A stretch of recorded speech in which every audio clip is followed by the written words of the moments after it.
siang Pak. Selamat siang Bu. Terima kasih sudah menyempatkan waktunya untuk melakukan tanya jawab bersama saya selaku CGP Angkatan 10 mengenai kasus-kasus yang terjadi di sekolah, khususnya kasus dilema etika. Nah, ada beberapa pertanyaan yang ingin saya sampaikan pada hari ini kepada Bapak selaku Kepala SD Negeri 3 Semunggede. Bisa dimulai Pak Ngi? Oke. Yang pertama, selama ini bagaimana Bapak dapat mengidentifikasi kasus-kasus yang merupakan dilema etika atau bujukan moral?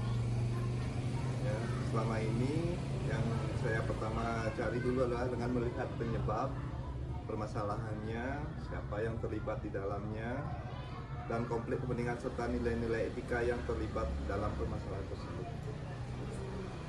Berarti dicari dulu penyebabnya apa, seperti itu Pak Ngi.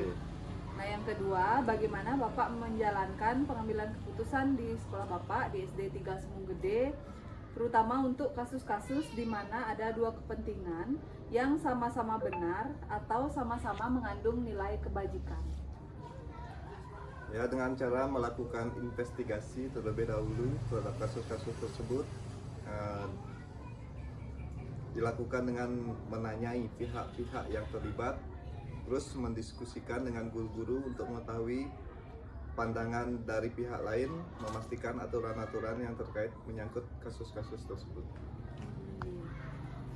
Selanjutnya, langkah-langkah atau prosedur seperti apa yang biasa Bapak lakukan selama ini untuk mengatasi kasus yang terjadi? Ya. Yang pertama, biasanya saya akan mempelajari dulu kasusnya, mendengarkan pengakuan dari pihak-pihak yang terlibat. Setelah itu mengaitkan dengan nilai-nilai yang ada di masyarakat, terus mempelajari aturan hukum atau regulasi yang terkait kasus tersebut, mendengarkan pendapat-pendapat atau dari pihak lain seperti guru-guru, rekan kerja, dan dari pihak dinas pendidikan. Terus dilanjutkan dengan membuat keputusan. Setelah itu mempelajari kembali keputusan yang telah dibuat. Berarti tidak berdasarkan dengan pendapat sendiri Pak Ngi. Ada beberapa langkah dan pertimbangan-pertimbangan. Baik, selanjutnya, hal apa saja selama ini Bapak anggap efektif dalam pengambilan keputusan pada kasus-kasus dilema etika?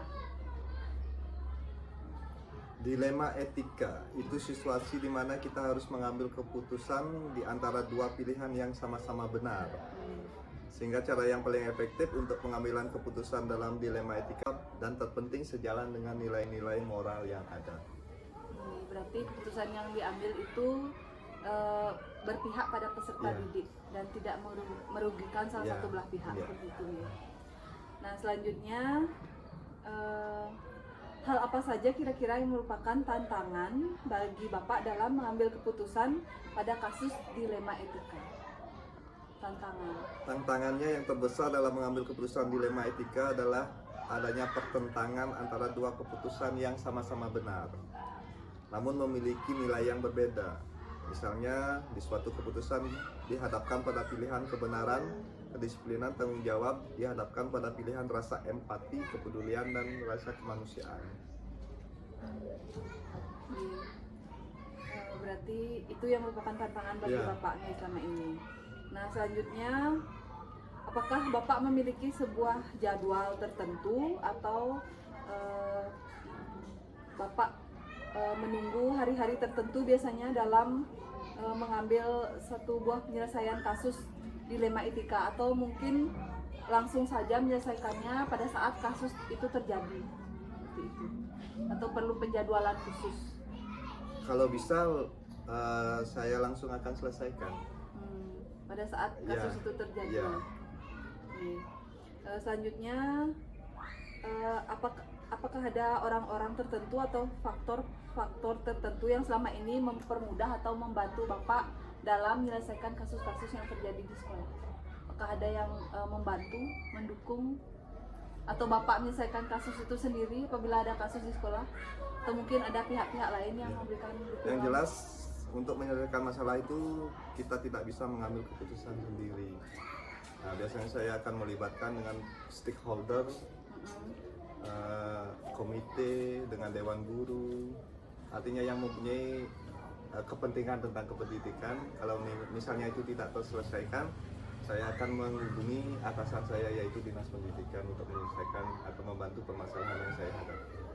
Berarti dibantu oleh banyak pihak, Pak Iya. Nih, tidak diselesaikan sendiri. Iya. Termasuk juga apabila tidak bisa diselesaikan di sekolah, langsung menuju ke Dinas Pendidikan seperti itu. Nah, ini pertanyaan terakhir Pak Nih.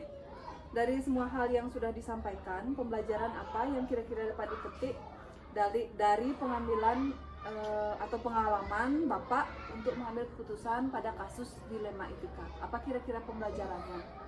Setiap kasus-kasus yang terjadi, apa kira-kira pembelajaran yang dapat diambil? Seperti itu. Ya, banyak sekali yang bisa dapat diambil. Kita sebagai kepala sekolah merasa akan lebih dewasa karena adanya permasalahan-permasalahan yang harus kita hadapi. Yang pertama itu melatih kesabaran kita, melatih kedewasaan kita menjadi seorang pemimpin. Benar sekali Pak Nih. Ini Bapak itu saja kira-kira beberapa pertanyaan yang ingin yang sampaikan. Terima kasih sudah berbagi pengalamannya.